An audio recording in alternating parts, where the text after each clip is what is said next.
Hi guys, আসসালামু আলাইকুম। Welcome to my YouTube channel. আজকের ভিডিওতে আমরা জানব জিরাইয়ার সেই শেষ গল্প, যেটা আজও নারুটো জিরাইয়া শুধু একজন পাওয়ারফুল নিনজা ছিল না, সে ছিল নারুটোর একজন মেন্টর, একজন ফাদার ফিগার।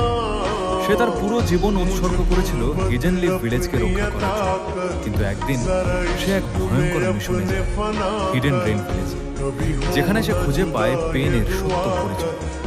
জিরাইয়া তখন বুঝতে পারে এই লড়াইটা সহজ হবে না। তার সামনে ছিল নিজের প্রাক্তন স্টুডেন্ট নাগাতো, যাকে এখন সবাই পেইন নামে চেনে।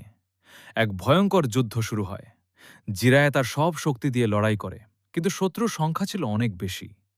লড়াইয়ের মাঝেই জিরায়া গুরুতরভাবে আহত হয়। তবুও সে শেষ মুহূর্তে একটা গুরুত্বপূর্ণ মেসেজ পাঠায় হিডেন লিফে, যা পরে নাতোর জীবন পুরো বদলে দেয়। তার শেষ চিন্তা ছিল না নিজের জীবন, ছিল তার স্টুডেন্ট নারুটোকে নিয়ে সে নিজের রক্ত দিয়ে সমুদ্রের উপর শেষ মেসেজ লিখে যায়, the real story starts now. আর সেখানেই শেষ হয় লেজেন্ডারি সান্নিন জিরাইয়ার জীবন।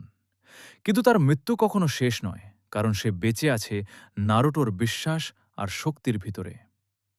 ভিডিওটা ভালো লাগলে লাইক, কমেন্ট, শেয়ার এবং সাবস্ক্রাইব করে দিও। আর কমেন্টে জানাও পরের ভিডিওতে কোন অ্যানিমে ক্যারেক্টারের স্টোরি দেখতে চাও।